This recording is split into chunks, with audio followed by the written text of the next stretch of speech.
This is Work From Home, the show that helps you stay connected, productive and sane while working remotely. I'm Harry. And I'm Alex.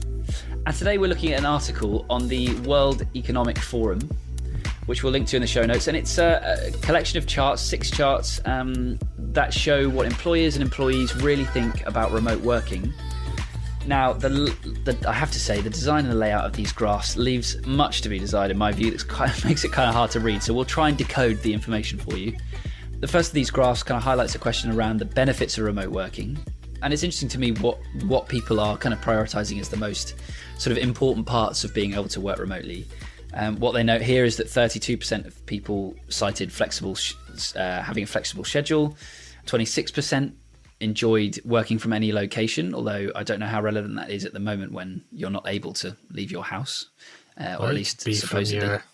In the kitchen or the living room. That's true. Absolutely. Yeah, absolutely. You can work from the attic if you so choose. And I suppose that flexibility is a definite plus. No commute, which I think is a huge one. Time with family gets an alarmingly low percentage of the vote. So people clearly don't care about their families. Top struggles of remote workers is the next one. And I think this kind of touches on a number of topics we've covered. So definitely go back through our back catalogue over the last couple of weeks because we've covered some of these topics and I think they're really, really important. The first one is collaboration and communication being a struggle.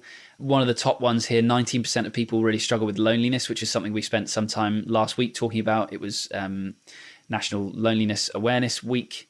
And so there's a lot of content, not just on this podcast, but across the internet. There was a lot of stuff about loneliness. And I think that's really, really important and really great to be talking about. Unplugging after work is just a really important part of kind of mental health and well-being, being able to sort of switch off when you've been working all day. And definitely Alex and I have talked about that before. It's something we're really kind of struggling with is this sort of inability to sort of turn off work, basically, because you are living in your workplace. Yeah, absolutely.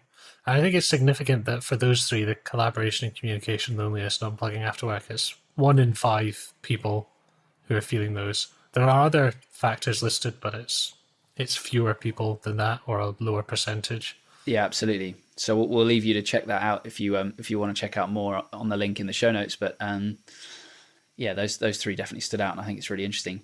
Another interesting graph that's listed here is around the barriers to implementing remote work policy, and I think this is a really interesting one. Again, for some of the sort of larger, more traditional business types, I think adapting to this change has been much more difficult. One of the sort of 3 main obstacles it points out on this graph, at least, is the idea of changing a company's long-standing non-flexible work culture. So again, if we're talking about a more traditional employer that has been office located forever, it can be hard to sort of institute some of these big changes. Again, if the company is huge, it's really hard to sort of change process in any kind of meaningful way. Whereas for a small team like us, you and I, Alex, and the rest of the team, we're a full-time team of 5 of us. And so, 6 now actually, it's really easy for us to make a change today that will be effective as of tomorrow. But for an organization of thousands of people, that's not so easy.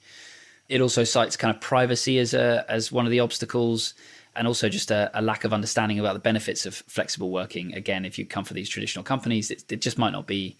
People aren't aware that there's even an option and how to sort of manage it, the technology that's involved in doing so and all those kinds of issues. So what people should do that work in these kinds of companies is listen to this podcast, I think, and they'll be well equipped to kind of make the switch. If we do say so ourselves. Top concerns of managers, I think, again, just looking at kind of some of the top 3 here, reduced team cohesiveness is 75% of managers are concerned about that. Reduced employee focus, which is an obvious concern. But again, we've talked about, just even in the last episode, we talked about, the fact that we're being judged now more on our output than anything else. So I would encourage you, if you are a manager, I wouldn't worry so much about the employee, the focus of the teams that are working under you, but actually just worry about what the output is and optimize for that. And the next one's sort of the same. So reduced employee focus is one, and reduced employee productivity is the same thing.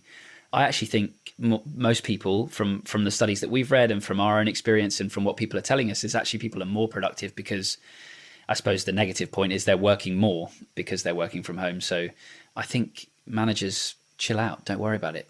Worry more about the well-being of your team. I think is much, much more important, or at least that's my view.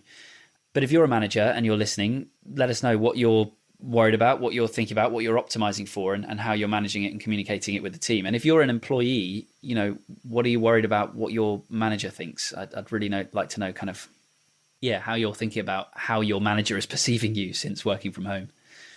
So the final graph that's listed here is around suggesting that flexibility and remote work is potentially the ultimate perk. And in this sense, it means it's referring to kind of using remote work as a way to attract kind of top talent to your team and to your company. So 70% of respondents said that remote work is a key factor for evaluating work opportunities, which I think is really, really important. And over 50% of people both said that it was more important to them than working for a prestigious company, and more important than having an increased holiday allowance. Presumably because if you have the flexibility of where you work and you don't have to be tied to a commute and a specific workplace, it helps for your general well-being, and you need less kind of downtime, less holiday. Yeah, it feels more sustainable as just a way of living from day to day. Yeah, I completely agree.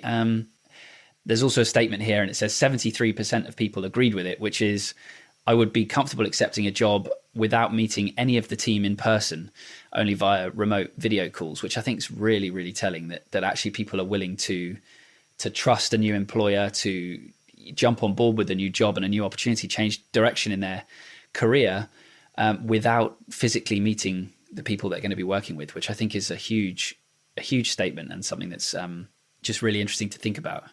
Yeah, I think as remote work becomes a larger part of work in general, talking to someone over a video call will actually be a good test for how good they would be to work with remotely, insofar as that's actually the way in which you'd be communicating with them. It's not that you would be doing a video call and then immediately going into 5 days a week in the office. Absolutely.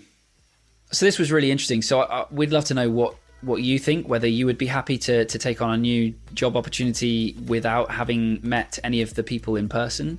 Have you applied for a job since lockdown, and how's that gone? We'd love to know what the remote work job seeking environment is like right now. You can email us at wfh@lowerstreet.co.